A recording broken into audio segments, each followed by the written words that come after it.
ሰላም ጤና ይስጥልን። የተወደዳችሁ የዚህ ቻናል አባላት ወንዶችና ሴቶች፣ የዛሬ ዩኒቨርሲቲ ተማሪዎች፣ ሀገር ተስፋዎች፣ ማንኛውም ለውጥ የሚጀምረው ከራስ ነው። ከዚህ ቀደም ባቀረብኩት ክፍል ላይ ለውጥ ለማምጣት ከተፈለገ ሰው በመጀመሪያ አስተሳሰቡ ሊቀየር ያስፈልጋል ብያለሁ። ሰው ከራሱ ጋር መታረቅ አለበት። ሰው ከፈጣሪው ጋር መታረቅ አለበት። ሰው ከሌላ ሰው ጋር በሰላም ለመኖር ራሱን ማዘጋጀት አለበት ብያለሁ። ይህንን በተመለከተ በሁለት ክፍል ሰው ከራሱ ጋር መታረቅ ለምን አስፈለገው የሚለውን አይተናል። ቀጥሎ ደግሞ ሰው ከፈጣሪው ጋር መታረቅ ለምን አስፈለገው የሚለውን ለማየት ሞክረናል። በዛሬው ክፍል ይዤ የመጣሁት አንዳንድ አድማጮች ጥያቄ አንስተው ነበር። ሰው ከፈጣሪው ጋር መታረቅ አለበት በሚለው ክፍል ላይ የተወሰኑ ጥያቄዎች ተነስተዋል። ለእነዚህ ጥያቄዎች የሚሆን መልስ ነው ይዤ የቀረብኩት። ሰው ከፈጣሪው ጋር መታረቅ አለበት በሚል ባቀረብኩት ክፍል ላይ የተወሰኑ ጥያቄዎች ደርሰውኛል። ሀገራችን እንድትለወጥ እንዴት ነው ከፈጣሪ ጋር መታረቅ አለብን የምትለው የሚል ነው አንዱ። ስልጣኔ፣ ንስሐና ፈጣሪ ምን አገናኛቸው የሚልም ሌላ ጥያቄ አለ። የሰለጠኑት ሀገራት በሎጂክ በሳይንስና በቴክኖሎጂ አይደለም እንዲያደጉት የሚል ሌላ ጥያቄ አለ። ሀገራት ያደጉት ፈጣሪን በመተው አይደለም እንደሚል ደግሞ አራተኛ ጥያቄ ተልኮልኛል። እነዚህን ጥያቄዎች ከመመለሴ በፊት ሳይንሳዊ አስተሳሰብ በአውሮፓ የተስፋፋ በነበረበት ዘመን የተከሰተን አንድ ታሪክ ላጋራችሁ።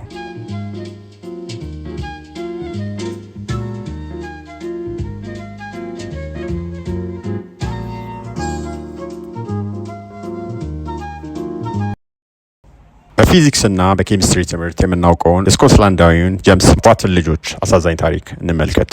በነገራችሁ ላይ ዋት ብዬ የምጠራው ሰው በትምህርት ቤት የምናውቀው የፓወር ኤስአይ ዩኒት መጠሪያ ምክንያት የሆነው ሰው ነው። ዋት በ18ኛው ክፍለ ዘመን አካባቢ የተወለደ እውቅ ኬሚስትና ተመራማሪ የነበረ ሰው ነው።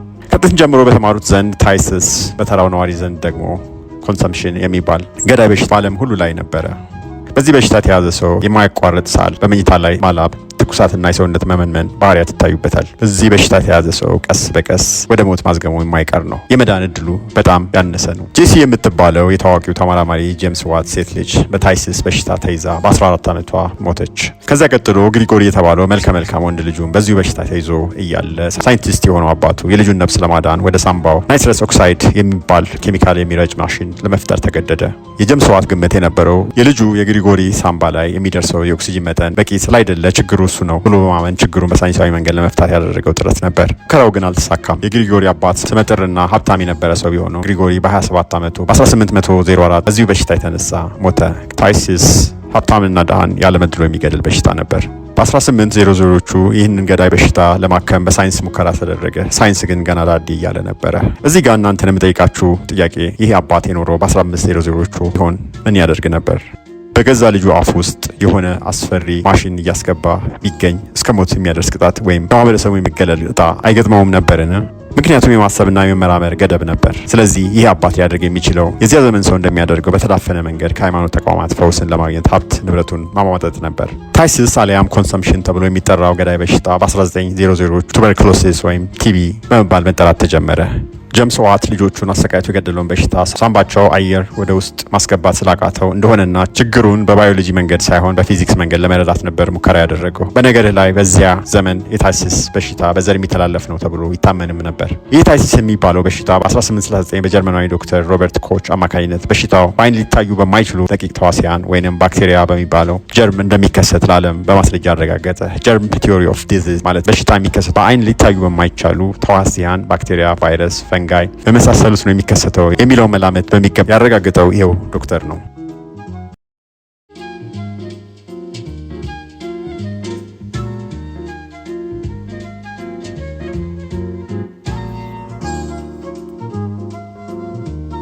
በዚህ አጭር ታሪክ ላይ የምንገነዘበው ነገር ሰው ከፈጣሪው ጋር ተጣልቶ ወደ ሳይንስ ፊቱን ማቅናቱን አይደለም። ከላይ የተጠቀሱት ተመራማሪዎች የታድሶ መሰረት የነበራቸው ጠንካራ አማኞች ነበሩ። በዚህ ታሪክ ላይ የምንገነዘበው ካረጀና ካፈጀ ልማዳዊ አስተሳሰብ ስርዓት ተላቆ የሰው ልጅ መመራመር መጀመሩን ነው። ታዲያ እነዚህን ሰዎች አይምሮ ማን ነጻ ወጣውና የማሰብ ነጻነት ላይ ደረሱ ነው ጥያቄው። ይህንን ወሳኝ ጥያቄ ለመመለስ በዚህ ዘመን የምዕራባውያን ስልጣኔ አሊያም በእንግሊዝኛው ዌስተርን ሲቪላይዜሽን የሚባለውን አሁን የምንገኝበትን የዓለም ስልጣኔ አጀማመር እንመልከት። በነገራችን ላይ በዓለማችን ከዚህ ከምዕራባውያን ስልጣኔ በፊት የነበሩ ተመዝግበው የሚገኙ ሌሎች ስልጣኔዎች ነበሩ። ለአብነትም ያክል የሱሜሪያ ስልጣኔ፣ የሜሶፖታሚያ ስልጣኔ፣ የጥንታውያን ግብጾች ስልጣኔ እንደዚህ አይነት ከዚህ በፊት በዓለማችን ላይ ነበሩ። አሁን በምንገኝበት ዘመን የምዕራባውያን ስልጣኔ በሚል የሚታወቀው ስልጣኔ የጀመረው በመካከለኛው ዘመን ማለትም በ15ኛውና በ16ኛው ክፍለ ዘመን ተሐድሶ አሊያም ሪፎርሜሽን ፒሪየድ በመባል በሚታወቀው እንደ አውሮፓውያን አቆጣጠር ከ1517 እስከ 1648 በነበረው ዘመን ነው። ጅማሬው በዛ የተሐድሶ ዘመን ቢሆንም የምዕራባውያን ስልጣኔ ስረ መሰረት ከሜሶፖታሚያ፣ ግብጽ፣ ግሪክና ሮም ስልጣኔዎች ጋር ይነካካል። እንደዛ ቢሆንም በእነዚህ ስልጣኔዎች መካከል አያሌ የጨለማ ዘመናት እንደነበሩ ልብ ይለዋል። የጨለማ ዘመን ብለን ስንነጋገር የኋላ ቀርነት፣ የድህነት፣ የጉስቁልና፣ የችግር፣ የጦርነት ዘመን ለማለት ነው። በእነዚህ ሺዎች የጨለማ ዘመናት በአውሮፓውያን ላይ ገኖ የነበረው በተቋም ደረጃ ተስተካካይ ያልነበረው ዩኒቨርሳል ነው የሚባለው የሮማን ካቶሊክ ቤተክርስቲያን ነበር። የተሐድሶ ዘመን አሊያም በእንግሊዝኛው ሪፎርሜሽን ፒሪየድ ተብሎ የሚጠራው ዘመን በዚህ ታላቅ ተቋም ላይ አብዮትን በመቀስቀስ ለዘመናት በአውሮፓ ላይ ተንሰራፍቶ የነበረውን ማለትም ነገስታትን፣ ከበርቴዎችና ቤተክርስቲያንን በሲምባዮቲክ ጥምረት አቅፎ የያዘውን የዓለምን ስርዓት በመቃወም ነበር። በዚህ የተሐድሶ እንቅስቃሴ በተቋም ደረጃ ቆማ ሰዎችን በዚያ ተቋም በኩል ብቻ ከፈጣሪ ጋር የምታቀራርበውን ቤተክርስቲያን በመቃወም ሰዎች በተቋም ሳይሆን እንደ ግለሰብ ከፈጣሪ ጋር በቀጥታ ሊቀራረቡ እንደሚችሉ በማቀንቀን ነበር። የዚህ ተሐድሶ ዋነኛ መንስኤ በቤተክርስቲያኒቱ ውስጥ የነበረው ከመስመር የወጣ ብልሹ አሰራር ነበረ። በዚያ ዘመን የካቶሊክ መጋቢዎችና ካህናት በቤተ መንግስት ውስጥ እንደ ልዑላን ይኖሩ ነበረ። በዚያ ዘመን የካቶሊክ ቤተክርስቲያን ሃይማኖት ብቻ ሳትሆን ግዛቶቿን በቀጥታ የምታስተዳድር ራሷን የቻለች ጠንካራ ሀገርም ነበረች። ተሐድሶ እንቅስቃሴ የጀመረው እንደ አውሮፓውያን አቆጣጠር በ1517 በካቶሊካዊው ጀርመናዊ መነኩሴ ባለ 95 ነጥብ ማኒፌስቶ ሲሆን ይህ ሰላማዊ እንቅስቃሴ ቀጥሎ በርካታ ዓመታት እርስ በርስ ጦርነትና አለመረጋጋት አስከትሎ ነበረ። ለአብነት ያክል በፈረንሳይና በእንግሊዝ ከ3 ሚሊዮን ሰዎች በላይ የፈጀ ጦርነት ተካሂዶ ነበረ። በጀርመንም እንደዚሁ አስከፊ ጦርነት ተካሂዶ ነበረ። በመጨረሻም በዚህ የተሐድሶ ዘመን ከካቶሊክ ተነጥለው የወጡት የፕሮቴስታንት እምነት ተከታዮች ነጻነትና መብት ተቀዳጅተዋል። እሱ የመጀመሪያው ውጤት ነው። ሰው ከተቋም እስራት ተላቆ በግሉ ከፈጣሪው ጋር ህብረት ማድረግ መጀመሩ ዋነኛው ውጤት ነው። ሁለተኛው ውጤት የአውሮፓ ሀገራት ድንበር አሁን እንዳለው መካለሉ ነበር። የተሐድሶ ዘመን አሊያም ኤጅ ኦፍ ሪፎርሜሽን ቀጥሎ ለመጣው ከፍተኛ የኢኮኖሚ እድገት፣ ብልጽግና፣ የሳይንስ አብዮት መደላደል የነበረ ነው። ቀጥሎ ባሉት ዘመናት ካፒታሊዝም በ1600 ተወለደ። ከዚያም የሳይንስ አብዮት አሊያም ሳይንቲፊክ ሪቮሉሽን ተካሄደ። ከዚያም የመጀመሪያ ኢንዱስትሪ አብዮት ከ1700 እስከ 1800 ተካሄደ። እንደዛ እያለ አሁን እስካለንበት ዘመን ድረስ ደረሰ።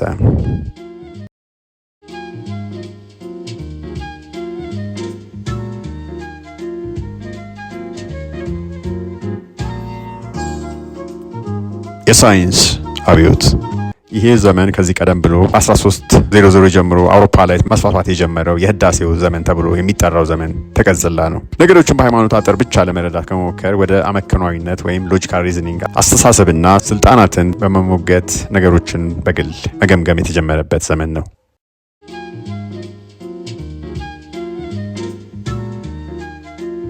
ሺህ ዓመታት ተኝተው የነበሩትን አውሮፓውያን ማን ቀሰቀሳቸው? ለምን ይሄ የ15ኛው ክፍለ ዘመን የተለየ ሆነ? በ10ኛው ክፍለ ዘመን አሊያም በ5ኛው ክፍለ ዘመን ለምን ስልጣኔ አልጀመረም? ይህ ወሳኝ ጥያቄ ነው። መልሱ ግን ግልጽ ነው። የሰው ልጅ አእምሮ ከዘመናት የማሰብ ባርነት መላቀቅ በመቻሉ ነው። ሰው በተቋም ከሚታሰብለት ስርዓት ወጥቶ ነገሮቹን መርምሮ ራሱ እንዲደርስበት የሚፈቅድ አጋጣሚ በመፈጠሩ ነው። በዚህ በተሐድሶ ዘመን የነበረው መንፈሳዊ መነቃቃትና እንቅስቃሴ ቀጥሎ የተፈጠሩት ተቋማት እንደ ዲሞክራሲ፣ ካፒታሊዝም ወዘተ ስኬት ወሳኝ ሚና ተጫውቷል። መንፈሳዊ መነቃቃት ሲባል የአንድ ዘመን ሰዎች በገፍ ወደ ፈጣሪያቸው መቅረባቸውን ነው የሚያመላክተው። ያ ማለት እውነትን ታውቃላችሁ፣ እውነትም አርነት ያወጣችኋል እንዳለው የጌታ ቃል ማለት ነው። ሌላ አይደለም። የማሰብ ነጻነት ማለት ነው። እዚህ ጋር አንድ ነገር ራሳችሁ እንድጠይቁ እፈልጋለሁኝ። ባረጀው ባፈጀው የማሰብ አቅምንና አእምሮን ጠፍንጎ በያዘው ስርዓት ውስጥ ያለ ያልተለወጠ ማህበረሰብ የዲሞክራሲ ጽንሰ ሀሳብ እንዲተገብር እድሉን ቢያገኝ ምን ሊሆን እንደሚችል አስቡት። በመጀመሪያ ፈጣሪውን በግሉ መፍራት አልተማረም። በሁለተኛ ደረጃ አስተሳሰቡ ራሱ በማህበረሰቡ ገደብ የተጣለበት ስለሆነ ውጤታማ መሆን አይችልም። እንዲህ ያለው ሰው ምናልባት የመጀመሪያውን እድል ካገኘ በሌላው ላይ ንጉስ ሆኖ ራሱን ይሾማል። ካልሆነም ስልጣንን በጉልበት ታግሎ ለማግኘት ጎራ ይፈጥራል። ስለዚህ በአጠቃላይ ማህበረሰቡን ያቀፈ እድገት ማምጣት አይቻልም። ይህ ማለት ለስርዓት ግንባታ፣ ለተቋም ግንባታ መደላደል ያስፈልጋል ማለት። ይህ መደላደል በስነ ስርዓት እንዲገነባ በማህበረሰብ ውስጥ ያለው የእያንዳንዱ ዜጋ ስነ ምግባርና ባህሪ ወሳኝ ነው። ታማኝነት፣ ቅንነት፣ መከባበር፣ ከጥላቻ መራቅ፣ ከመገዳደል መራቅ፣ ከክፉ ስራ ራስን መጠበቅ፣ ከሌብነት መራቅ፣ ያልተገባ ጥቅም ከማግኘት መራቅ ወዘተ እነዚህ ወሳኝ ባህሪያት ናቸው። በሌላ አነጋገር አንድ ካህን ከ100 ወታደሮች የበለጠ ስራ ይሰራል የሚለውን አባባል ልብ ልትሉት ይገባል። ስለዚህ እነዚህ በአንድ ማህበረሰብ ውስጥ በስፋት እንዲያብቡ ከተፈለገ መንፈሳዊ መነቃቃትና ተሐድሶ ግድ ይላል። በዚህ መደላድል ላይ የሚገነቡ የሀገር ተቋማት ውጤታማ መሆናቸው ምንም ጥያቄ የለውም። በተቃራኒው ነገሩን ብንመለከተው ሰውን የማያፍር ፈጣሪውን የማይፈራ ይሉኝታ ቢስ በሞላበት ማህበረሰብ ውስጥ ሊገነባ የሚችል የእድገት መደላድል ሊኖር አይችልም። ስለዚህ በአንድ ኋላ ቀር ሀገር ላይ አሊያም ማህበረሰብ ላይ እድገት ወይም ስልጣኔ ሀ ብሎ እንዲጀምር መንፈሳዊ መነቃቀት ያስፈልጋል ማለት ነው። ይህ ማለት ሌላ አይነት መንገድ የለም ማለት አይደለም። አንድ የለየለት አምባገነን ተነስቶ እያንዳንዱ ዜጋ በከፍተኛ ደረጃ በመከታተልና በመሰለል እድገት የሚያመጣ የሚመስል ስርዓት መገንባት ይችል ይሆናል። ለዚህም እንደ አብነት የቀድሞዋን ሶቪየትን መመልከት ይቻላል። ትክክለኛው ማለትም የሰው ልጅ ነጻነትና መብት በጠበቀ መልኩ የሚመጣው እድገትና ስልጣኔ ግን ከእያንዳንዱ ዜጋ ታድሶና መነቃቃት ጋር የተቆራኘ ነው። 99% በፈጣሪ የሚያምን ዜጋ በሞላበት ሀገር ላይ ከዚህ የተለየ ሌላ መንገድ መፈለግ ከፍተኛ ዋጋ የሚያስከትል ወይም የማይታሰብ ነው የሚሆነው። ሌላው የተነሳው ጥያቄ የሰለጠኑት ሀገራት በሎጂክ በሳይንስና በቴክኖሎጂ አይደለም እንዲያደጉት የሚል ነው። እውነት ነው። የሰለጠኑት ሀገራት ሳይንስና ቴክኖሎጂን የገነቡት ከላይ በጠቀስነው መደላድል ላይ ነው። ሳይንስ የተወለደው በተሃድሶ ውስጥ ባለፉ ከተቃዋማዊ አስተሳሰብና ስርዓት ወጥተው የማሰብ ነጻነትና መብት በተቀዳጁ አውሮፓውያን ነው። ስለዚህ ከተሃድሶ ጋር ነው የሳይንስ አብዮት የመጣው። ለሳይንስ መሰረት የጣሉት አውሮፓውያን መነሻቸው ተሃድሶ ነው። ለምሳሌ አይዛክ ኒውተን፣ ኒኮላስ ኮፐርኒከስ፣ ዮሐንስ ኬፕለር፣ ጋሊሊዮ ጋሊሊ፣ ፍራንሲስ ቤከን የሚባሉት ስመጥር የዚያ ዘመን ሳይንቲስቶች ጠንካራ ክርስቲያኖችና የቤተ ክርስቲያን መሪዎች ነበሩ። በዚህ ዘመን ለምንኖር ሰዎች ሳይንስን ከሃይማኖት ጋር የሚጋጭና የሚጣረስ አድርጎ መውሰድ የተለመደ አስተሳሰብ ነው። ይህ ትክክለኛ እይታ አይደለም። ሳይንስ ነገሮች በፋክትና በሎጂክ ለመተንተንና ለመረዳት የሚያስችል የሰው ልጆች የፈጠሩት ጥበብ ነው። ሳይንስ እምነት አይደለም። ሳይንስ ነገሮች የመረዳት መንገድ ነው። ስለዚህ የሰለጠኑት ሀገራት በሎጂክ በሳይንስና በቴክኖሎጂ ነው የተመነደጉት። ነገር ግን ያንን ለውጥ ሊፈጠር የሚችል ማህበረሰብ ለመገንባት በመጀመሪያ እያንዳንዱ ማህበረሰብ የአስተሳሰብ ለውጥ ማምጣት ነበረበት።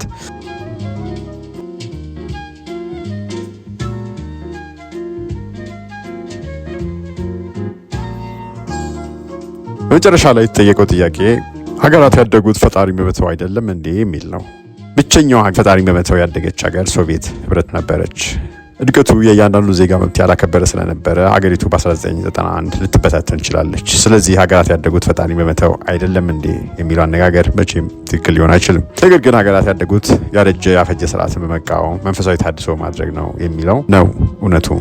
አንድ በመጨረሻ ላይ ማንሳት ያለብን ነገር ቢኖር የሰለጠኑት ሀገራት በኢኮኖሚ ከፍተኛ ደረጃ ላይ ከደረሱ ከ3 እና ከ4 ትውልድ በኋላ የማህበረሰብ እሴት ተገላቢጦች ተቀይሮ ኢአማኒ የሆነ ዜጋ ቁጥር በልጦ የሚገኝበት ሁኔታ እንግዳ አይደለም። ያ ማህበረሰብ ያደገው ከመሰረቱ እንደዚያ አይነት እሴት ስለነበረው ነው ብሎ መደምደም ስህተት ነው። ለምሳሌ የሰሜን አውሮፓ ሀገራትን ማለትም ስዊድንን፣ ዴንማርክን፣ ፊንላንድን፣ ሆላንድን፣ ቤልጅየምና እንግሊዝን መጥቀስ ይቻላል። የእነዚህ ሀገራት ስልጣኔ መሰረት የቀድሞ አባቶቻቸው የፈጠሩት መንፈሳዊ ታድሶ ነው። መሰረቱ መንፈሳዊ መነቃቃት ያመጣው የማሰብ ነጻነትና መብት ነው።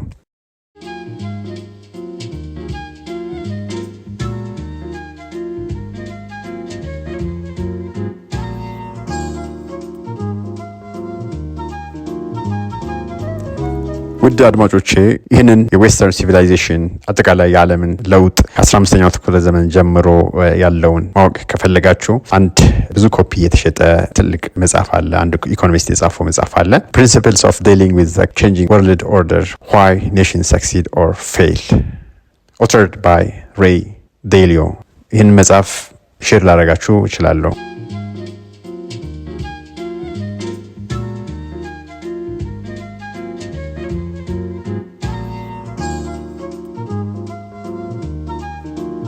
የዛሬውን ክፍል እንደተለመደው በጸጋዬ ገብረመድህን ግጥም አሳርጋለሁ።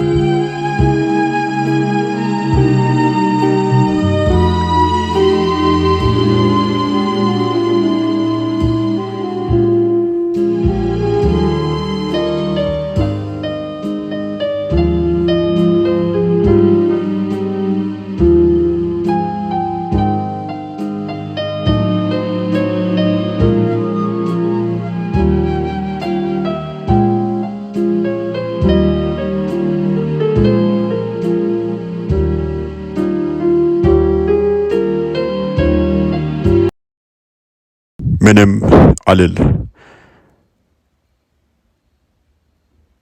እሺ እንግዲህ በዝምታ የልቤን ደም ስር ትርታ፣ የደቂቅ ዕድሜን ትዝታ ትር ስትል አፍታ አፍታ እያደመጥኩ እያስታመምኩ ጊዜን እያሰላሰልኩ ሳልናገር ሳልጋገር እየደገምኩ እያሰለስኩ ሳልሰለች እየመላለስኩ እሺ እንግዲህ በጸጥታ የልቤን ደም ስር ትርታ፣ የስትንፋሴን ቃል ጉምጉምታ ትር ስትል አፍታ ላፍታ ሳልሰለች እየደጋገሙ በእግረ ህሊና እያደቀቅኩ የቋጠርኩ የቆጠርኩ እሺ እንግዲህ አልናገርም፣ በአንደበቴ አልተነፍስም፣ በልሳኔ አልመሰክርም አልልም ምንም አልልም እንዲያው ዝም እንጂ ዝም የልቤ ደም ስር ሲያቃጭል ልሳኔን ሲያስነሳ ሲያስጥል ቃላቴን ሊቃኝ ሲያጋግል ትንፋሽን ሲያንር ሲያዳውል ከል ሲል ትርድም ሲል ማዳመጥ ማስታመም እንጂ ሌላ ምንም አልል።